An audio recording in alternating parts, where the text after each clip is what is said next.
I was asked really to give a reading transmission. We really could use a week. But I want to point out there's some wonderful commentaries today, and I would read a number of commentaries because certain teachers obviously receive instructions from their teachers, and there's some differences of interpretations. They're pretty close, but sometimes different translations of teachers and so on, commentaries, will give you a different feel of how you practice. It's actually really good to do that. And so there's the Great Path Awakening, by a commentary by Jaman Control, is translated by Ken MacLeod quite a long time ago. A lot of people teach from that text, the root text, and these teachings. There's also some other teachings. There's teachings, a wonderful text, I think it's called, what's it called? Enlightened Courage by Diglo Khyentse Rinpoche. Is another wonderful commentary. There's an entire volume which I have of mind training, of commentaries and different traditions of mind training that have come through. And there's also an extraordinary section. There's also a commentary called Benevolent Mind by Trala Kabat Rinpoche, which is wonderful. And there's a new text called Emanated Scripture of Manjusri, which are teachings of Shabkar, just got translated. And there's a section of mind training in there, which is extraordinary pith, instructions of the flavor and the quality of what you have to do in mind training. So over time, as you practice, have a number of commentaries, read through them and see how teachers describe these various one-pointers to give a feeling of, aha, there's another aspect to it. It all depends. Sometimes, when people are teaching, they address a certain audience. So how they interpret and give commentary is often just for that audience on that day. It isn't a full, complete rendition. Other teachers are going to be teaching as if they're teaching to 100,000 different beings. So it's quite full. Sometimes it's very narrow. They're just addressing certain questions. So one has to be very careful when one reads commentaries. Who's the audience? What year? What country? What culture? It's very important. So if you have specific questions, let me know. Let's carry on with your questions. Yes. So we've just gone through the formal Tonglen practice. Can you speak a little about? So it says post-meditation. So we're in life. The daily life, Tonglen, if you like, or a non-formal practice? Well, the non-formal practice is always raising to mind until it becomes natural that the forms that you're experiencing. We'll go back a stage and repeat this. But in the normal condition way in which people experience the world, there's outer objects, there's self, and occasionally an experience of consciousness or mind. The delusion which causes the suffering is not only self-referencing, it's not understanding that everything one experiences is appearing in one's mind. Got it so far? That's a huge delusion. Now the word delusion isn't bad, not bad people. It's a fundamental error of experience. That's all. That fundamental error experience means that you think that the objects are actually real entities with something real about them. But when they appear in your mind, they appear no different than a rainbow or sketches on water. That's actually how it really is. And if something appears, let me give you an example. Here we go. None of you probably in the room, when you saw a moon reflected in a pond at night, would chase after and try to grab the moon out of water, right? You go, it's just a reflection. But even deeper than that, the reflection of the moon in the water has all the properties of the water. This is really important. Do you all get this? Yeah. When you see an image in a mirror, the image in the mirror doesn't have the properties of the tree or your face. It has the properties of light of a mirror. The mistake is thinking it's your face. The mistake is thinking it's something. It's not. It's simply the play of light in a reflective surface. Got it so far? In the glass. If you don't know that, the suffering is immense. The delusion is immense. Now, let's go further. This is Mahamudra Dzogchen. Not only is it dreamlike, but the dreams are the same nature as the glass or the liquid. Okay? So the reflection of the moon and water is exactly the same nature as the water. The reflection in the mirror is the same nature as reflective light. Getting it? That means that if you really practice, you gain Mahamudra Dzogchen understanding and insight, that the arisings in the mind are the same nature as the unborn mind. They have no intrinsic nature. They're like rainbows. That's reality. That's how all this is truly experienced, through a sentient mind. So that's where the ignorance of wandering really is. But where it's experienced is the suffering of self-referencing. But really the deeper ignorance is not knowing that all this experience is the same nature as pristine awareness. It isn't separate. Therefore, any affliction that arises is pristine awareness, just not being experienced as it is. It's translated into a concrete thing. So I'm sure all of you have had, even the ones that are not professional therapists or counselors in the room, but I'm sure all of you have had the experience where someone has talked to you about their problem. Yeah? They come to you and say, I have a problem, I need to talk to you. And you listen, yes? And you listen with sincerity, correct?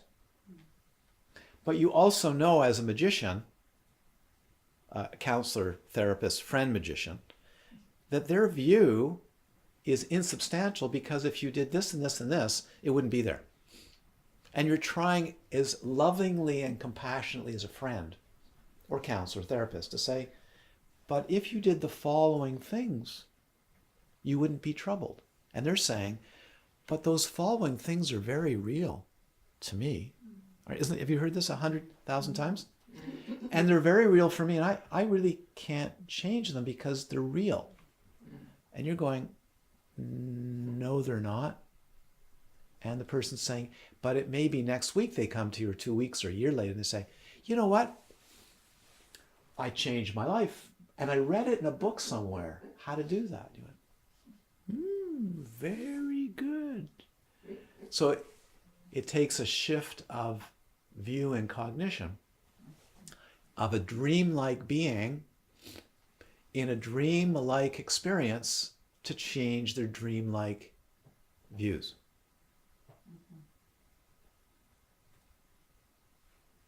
And so you have to approach complete falling away of all views of pristine awareness by better and better views. This is Dharma.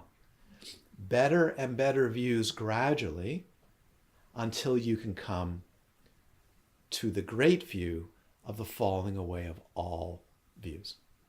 Freedom. That doesn't mean you can't tie your shoelaces and brush your teeth. You just have to realize that when you're brushing your teeth, you're brushing pristine awareness.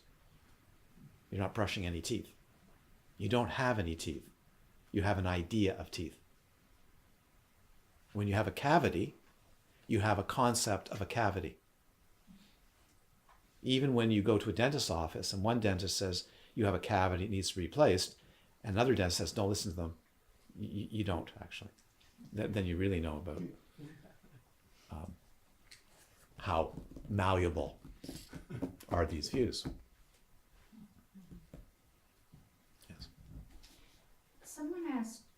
I'll just before we do that. So Saskia, that's what has to be brought into daily life. The practice of dreamlike is a supportive practice before you can see how all the appearances are actually the unborn nature of mind. That's where it's leading. That's called vipassana, or in Sanskrit, vipassana, with support. Dreamlike. With no support is the unborn nature of pristine awareness, which is also the unborn nature of all experience, the inseparable unity of appearance emptiness, the way it all actually is experienced. Okay? So taking it into daily life, we progressively take the steps in the training, and then we learn to practice Tonglen because we've trained in it. Let's say an hour or in our retreats, we've trained it. Now during the day, we can practice a mini form of Tonglen, right? We don't have to go through all these steps. We're already in that. We go through a mini form of Tonglen, which is giving and taking. Right there on the street, right there in a conversation, during a meeting, right? Walking through the forest, whatever it is, you're actually giving and receiving. That means somewhere in the day, you've already taken refuge, you've generated bodhicitta, you've already done this. So if you're really a sincere practitioner, the chances are already in the morning, you've done this. You've done the outline of this. Now you engage in more of a natural, spontaneous activity of Lojong and Tonglen, as opposed to carrying maybe the manual around now with you. And when you're in the trees, you go, let's see, where is that? Don't wait in ambush. Like Robin Hood, or the kings, the evil kings, men. So, okay, so that's how it's done. And of course, you can also integrate this, as you know. I've talked about this before. You can integrate this into whatever Yidam practice you're doing, and it becomes a Tonglen practice. Absolutely, it's natural. Yeah. By the way, Tonglen's absolutely natural if you practice Yidam practice and you practice loving kindness and compassion. You will find that when you come to the Vajra recitation of any of the Yidam practice, that's a silent recitation with the breath, the gentle or strong vase holding the breath and the circulation of light in the heart center or the chakras and emanating out, you'll see that becomes a Tonglen meditation. So they come together. They come together. Okay? Yes. Someone I saw recently, someone asked So-and-so Khyentse Rinpoche if he was enlightened, and he said no. I don't answer any of those kinds of questions in class. Zero. Okay. No, just ask me a question. No quoting of other teachers, no getting to other texts, just simply what is the question. I have to dispense with all that stuff. The question would be, is being a victim of circumstance in any way, would you say that would be your view of not being enlightened? Mm-hmm. Absolutely.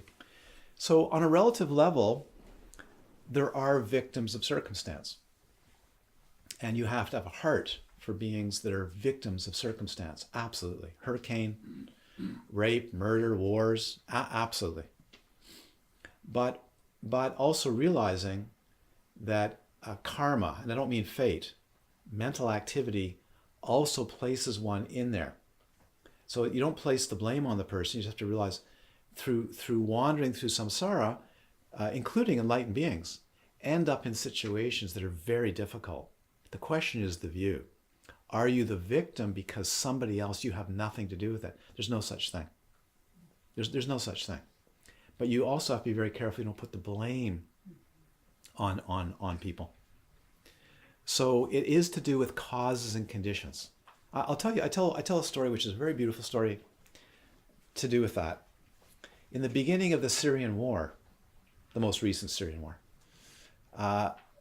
when there was a lot of bombing of so-called activists outside of the city in Syria, Damascus, there was a couple that had come from outside the city to have their child in one of the hospitals in Damascus during the Civil War, the uprising of the Civil War. And while she was giving birth, the city, the government cut off all the lights and power in Damascus, and the baby died. Okay? And they decide as a couple, enough of this. We're walking out. We're walking out of the country. We can see what's going to happen here.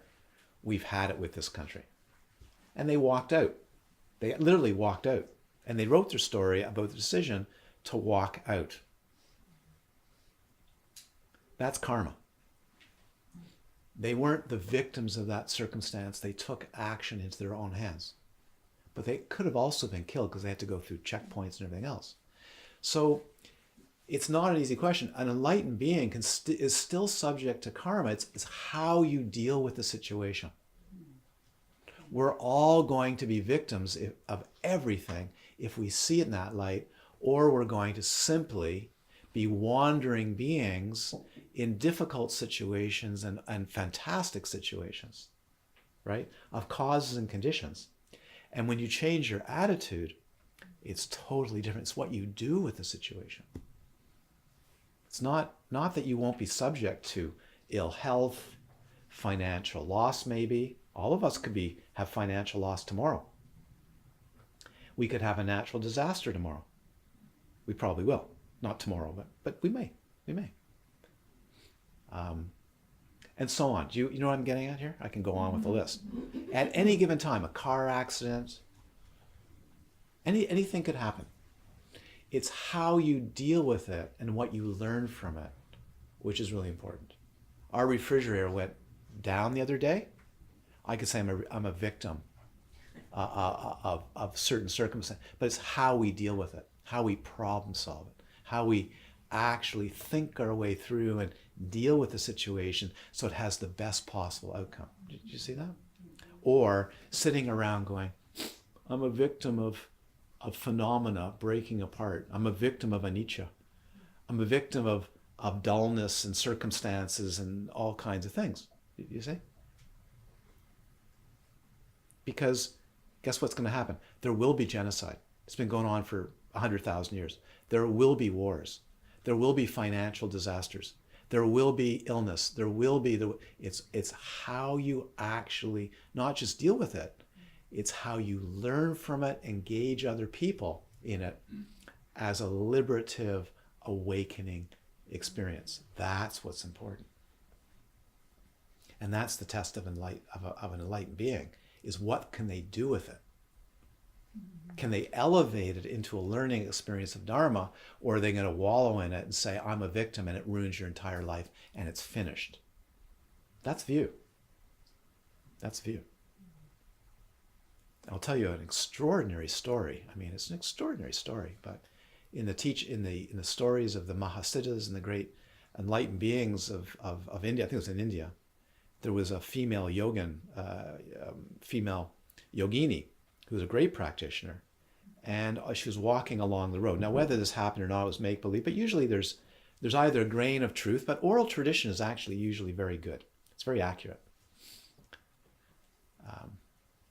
So she's walking along the road, and these, I think it's three guys come along the road, and they're just very clear about it.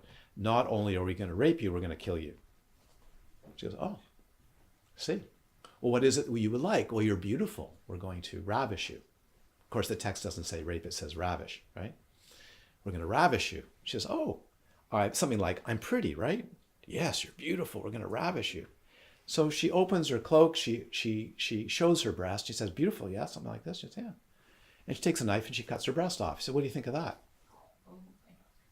And they go, ugh! And they run away. Now, I'm not saying that women should do that, but I'm saying what an extraordinary story of taking a very difficult situation, such a high level of realization, right? And understanding. Because in those days she would have been raped and she probably would have been killed, right? To turn the situation into a profound teaching of Dharma and liberation.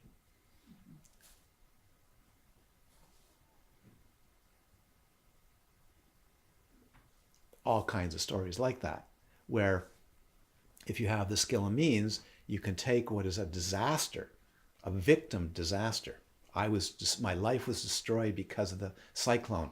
My life was destroyed because of the earthquake, and actually turn it into, or I've lost my sense of hearing, or I can no longer see anymore, or I don't have a voice, or whatever it is, and turn it into an extraordinary example of liberation and a healing and all kinds of good qualities for others. So we see examples of that in the world, and these are people that can rise above being a victim. So how many teachers were expelled and chased out of Tibet that actually studied and practiced? Alton Rinpoche is a very good example of someone that 3 times escaping from Tibet was shot at by the Chinese at night, and some of the people that he escaped with were killed as an 8-year-old, and ended up in India begging in the Bombay railway station. And look what he created, and look what he's done today. He just didn't give up. He could say, I'm a victim of the Chinese assault and genocide on Tibet. But no, it's look what he transformed. It's what you do with it, because it's going to happen. That's reality. The relative reality of being any creature on this planet, even if a lichen. Like, last night we were looking at lichens, at a lichen, species of lichen, trying to identify a species of lichen. Well, as a lichen, you got plucked off a tree, probably bark, and landed in a lab. And I didn't see anywhere where it said victim. So the word victim doesn't exist in the universe. It's created by human mind. But we shouldn't ever lower the fact that people are really badly hurt, and we must have laws and a level of society that greatly lessens the chances of becoming a victim from greed, hatred, delusion, pride, jealousy, and utter madness, right? But you cannot forestall all situations. You just can't, including being plucked off a tree and put under a microscope. No, really. It's what you do with it. Yes.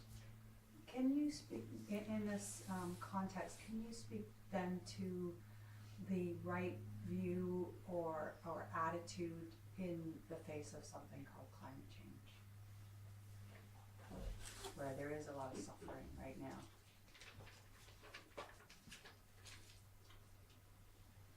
It depends who you are. That's a very big question. But it does have to do with this. Again, we're living through amazing times. Actually, what we're living through, other peoples have experienced, whether it's been genocide, the invasion of Genghis Khan into their village, Black Plague, all these things. So it's what we're going to do about it. So some will have the ability and the capacity to speak out and help make changes. I think radical changes are needed, really radical changes. And some because of their perspective and their training in Dharma, will be able to support that. So I think it really is a matter of who you are, what your training is, but whatever you do is not to create a violent situation, not to create more harm. But to say this about climate change is, even if climate change isn't fully as described by scientists since their models, we should be radically changing society anyways. So that doesn't I'm not saying it doesn't really matter. We should be going that way anyways, for the health and safety. I mean, even the pollutants that are put in the air, the way they're measured is probably quite wrong. The death due to air pollution just from cars, from gasoline and diesel cars, is way underreported. And they're not including all the small particles that are probably doing more harm because no one's ever really studied them. So it's probably far worse than we can ever even imagine, including all the brake pad lining particles, the iron particles and the metals and everything else. You know, plastics, do you know that plastics now have been found, the little particles of plastics travel at least 90 kilometers in the air outside of cities into the countryside. Wow. Just in the air, they float in the air. That was just recognized this year. Next time you go swimming on the beach, just realize you're swimming in plastic particles. I'm not trying to be. So we should all be doing things about it. The question is, are we doing it from a perspective and a place of less greed, less anger, less delusion, pride, and jealousy? So when someone said to me recently, I'm not coming on a retreat because I'm not going to get on a plane and pollute. Therefore, I have to I do the same thing. I have to weigh that up, polluting in the atmosphere, compared to the gift of giving Dharma and helping beings be clear of afflictive states so they can actually help.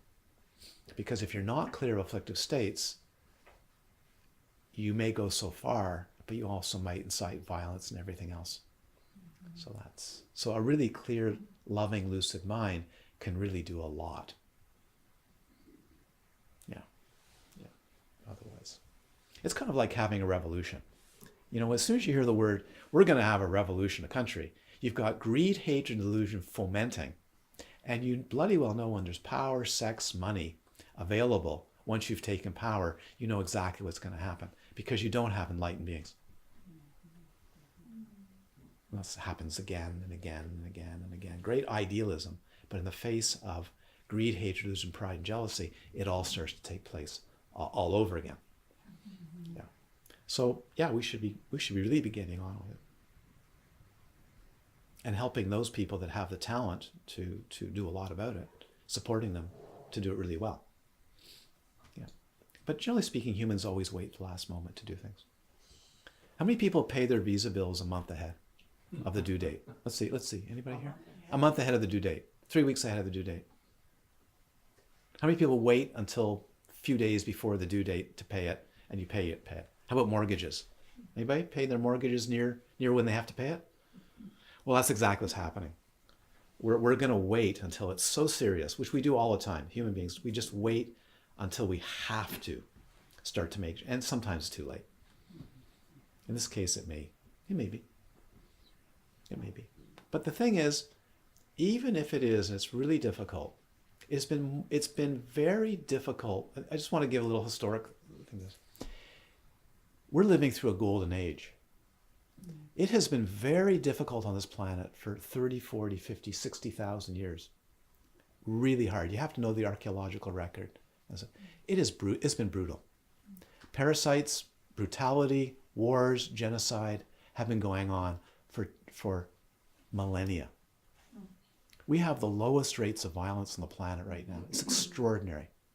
Wealth, healthcare, education, it's extraordinary. Human beings have been going through this stuff for a long time. It's what we're going to do with it. So the practice and the understanding of Dharma allows extraordinary freedom in the midst of what we've been doing as human beings is going through natural disasters, genocide, maniacal dictators over and over and over, and complete collapse of societies. It's what you do with it. It's what you do with it. Are you going to be devastated and become a victim, or are you actually going to rise to great awakening in the midst of it?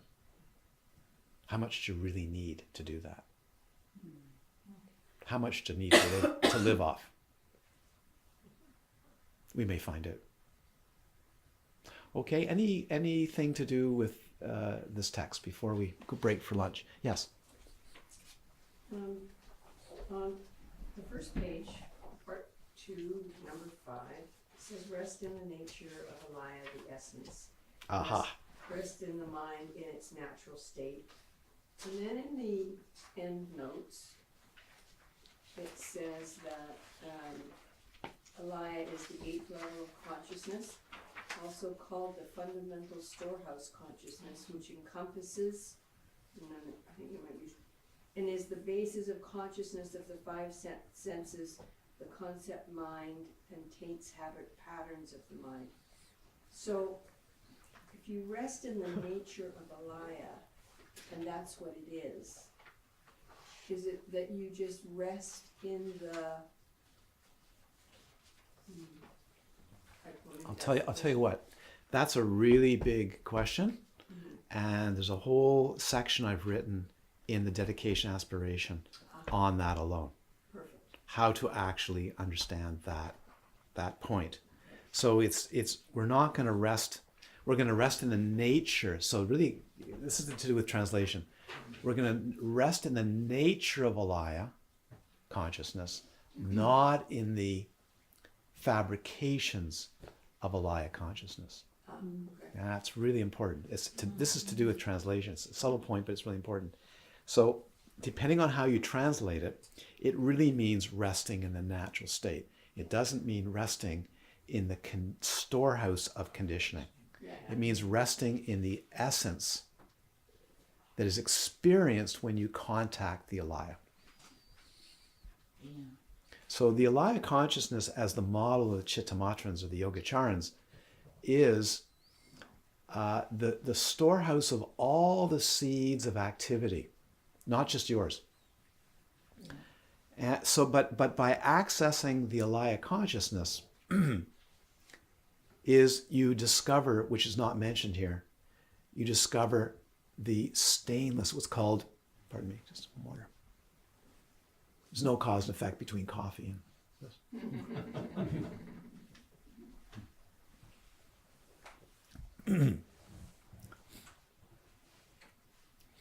By accessing the Alaya consciousness, experiencing a deeper, it's not deep, let's use the word deeper level consciousness of Alaya consciousness, with the right instructions, the right practice, you discover the Amala, Vijnana, which is the purified aspect of the 8th conscious, of the Alaya Vijnana, the Alaya consciousness.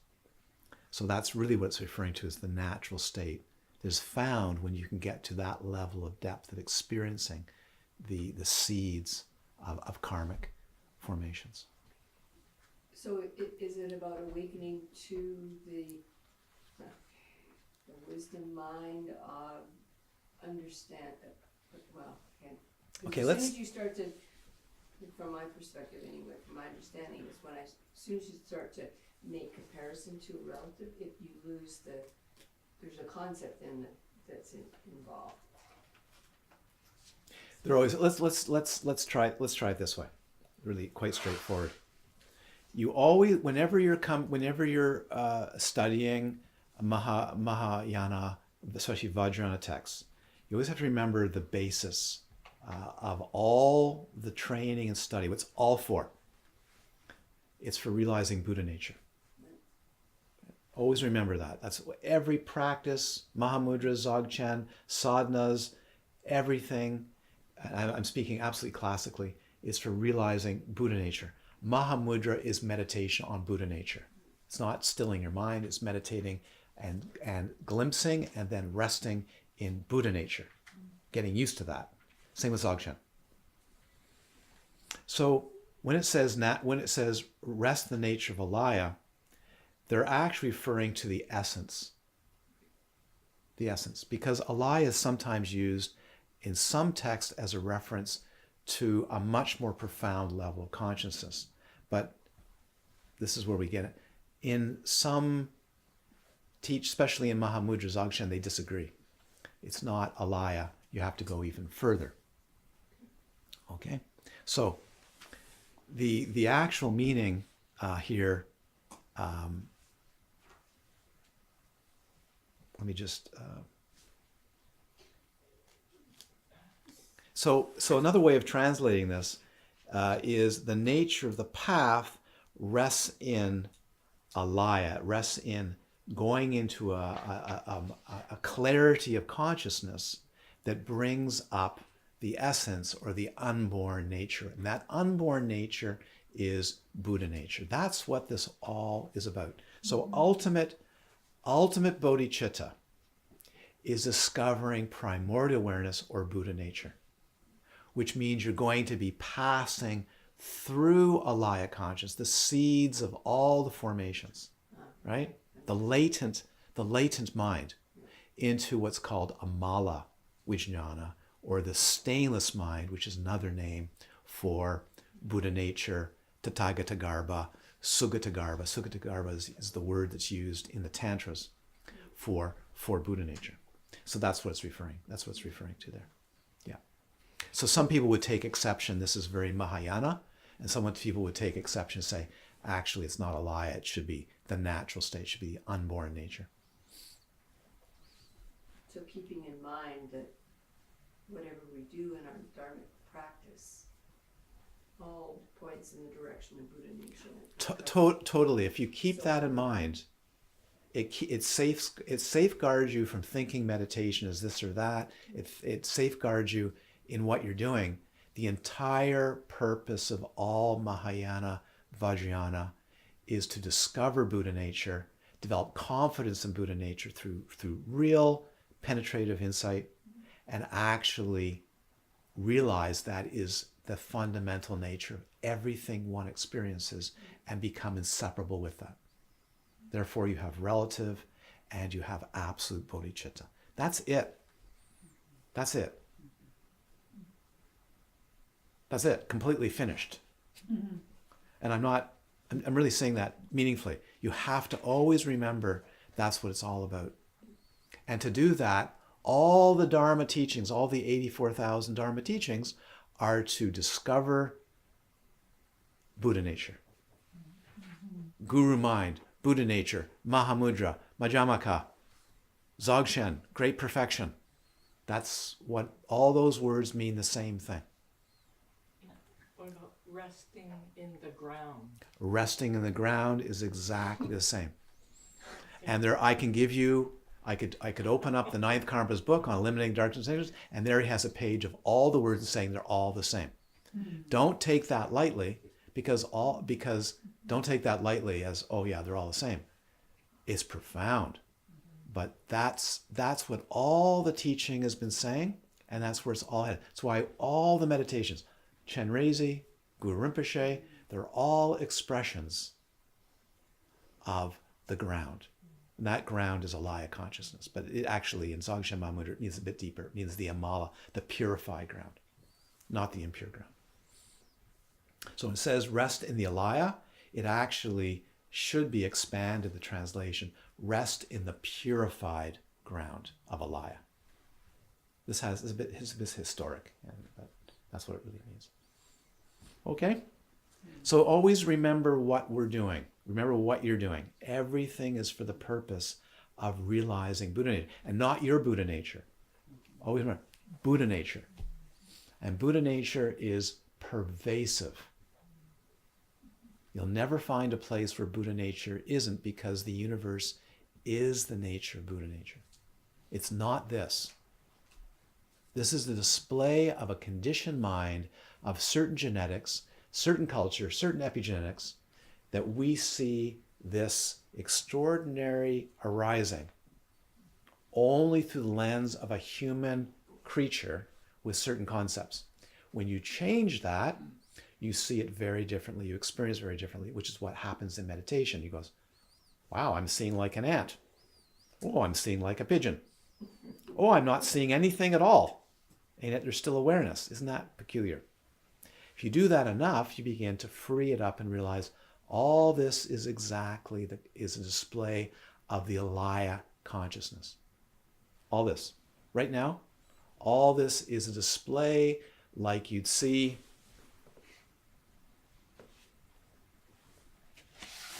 props. Prism, optically clear prism. If you distort the prism, the light that comes through it does not come through it clear. But if you're used to a distortion, right? You're used to distortion. Everything appears normal as a distortion. If you don't know what it's actually like to look through a undistorted, perfect prism, then you think that all life is distortion. You all agree that life is distortion. That's normal. But it's not so.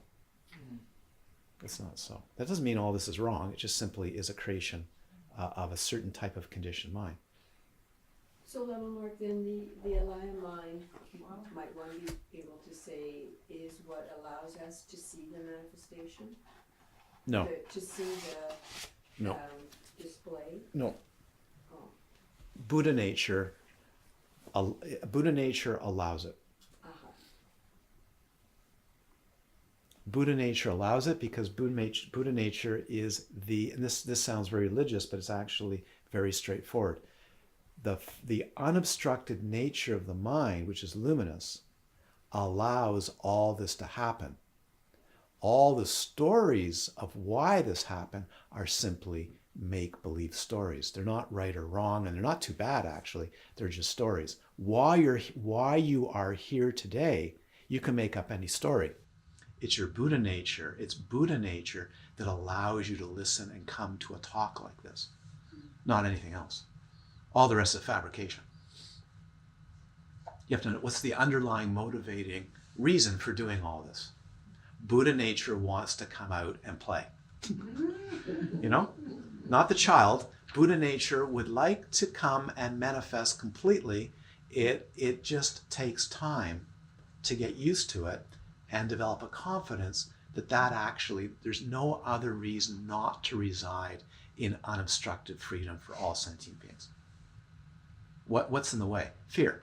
So you can actually say there's fear of Buddha nature, fear of complete freedom. All the Dharma is trying to remove the fear by slowly eroding away all the concepts in the way of complete manifestation of Buddha nature. That's all. And every story is simply, I won't do this or I would do this, as a way of distorting the light coming through the prism. Because it's comfortable. It's what you know. Isn't that right? It's what we know. And it feels quite rational. But it's not rational when you have a different perspective.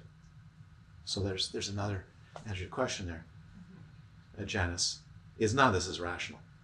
This is all fear-based. So the until the fear is ameliorated over climate change, over what we could do about climate change, right? It's just fear. Fear's in the way. So you have to soften the fear. You have to soften the fear. That's what's happening. Okay, so always remember, you have to really understand what the Dharma is about. So first of all, we come to Dharma because we have problems and we have anxiety, correct? Mm-hmm. Therefore, we want to have a way to come out of this uncomfortable situation. Is that right? Yes. Okay. Buddha nature is not on the radar. Buddha nature is not on the radar. What's on the radar? Give me something I can do to quickly get me out of the uncomfortable experience and anxiety or depression or ill states I'm in. Is that correct? Mm-hmm. Okay, so you have to give the antidotes that are appropriate for that being. Eventually you can come to a place where you start to realize there's something deeper happening, and you can introduce Mahayana teachings, you can introduce Vajrayana teachings, and you can introduce Buddha nature at a certain point. This is to do with Buddha nature. This is where this mind training tradition rests on Buddha nature. Otherwise, it doesn't rest on anything. So when it says rest in the nature, or rest in mind's nature, or in the Tonglen, rest in the unborn, it's saying rest and have confidence in Buddha nature. That's Tonglen. This is an approach to full manifestation of what would be called, really, literally, the practice to realize the Buddha kaya, the form bodies of a Buddha. This is a practice by which you come to the realization of the emanation and the power of the qualities called the Rupakaya of a Buddha, not resting alone in the unborn. This is the manifestation of how you actually act as a compassionate, awakened being, the training of that. That's called Rupakaya, the form bodies of a Buddha. But there's a couple lines in there, which is the Dharmakaya. But then you develop the qualities that come from the Dharmakaya. Okay. Any other questions? Then let's go for 7 more minutes, then we'll break for lunch. Any others? That may have done away with all the questions. Yes. Practicing Tonglen from the Gyaltsen Mahamudra completely changes the practice because you start from view. So completely changes if you compare to the Mahayana.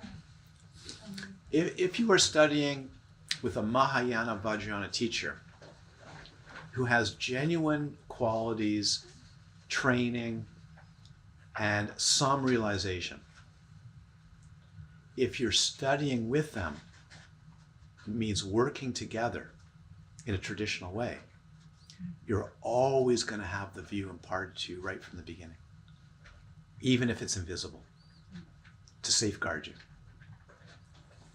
If you don't, watch out, there's trouble. Because then you're coming at the Dharma from little bits and pieces and not understanding really why you're doing all of it. Why are we doing all of it? For not just our liberation, for all sentient beings' liberation, to reveal Buddha nature. This is really the key. And if someone you're studying with has experienced or is familiar with all experience being Buddha nature, inseparable from Buddha nature, then that's where they're going to come from almost all the time. Therefore, every time they teach or give empowerment or talk or have coffee or do anything, that's actually where they're coming from, because they cannot see anything other than the way the universe is as already liberated.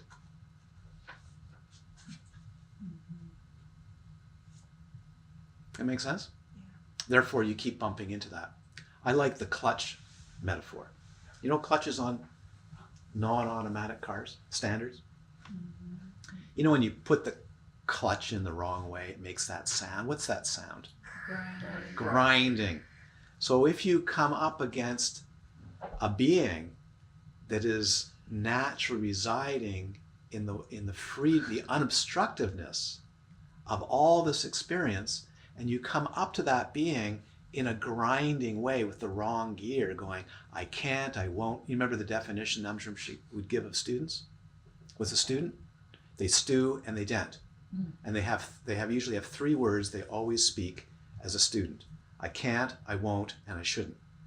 And if you ask them any question, they go, I can't, I won't, shouldn't. Would you like to go on safari next year? I can't, I won't, shouldn't. Would you like to? No, I can't. The first word that comes out, I can't, no, I shouldn't, and I won't. And I don't trust you.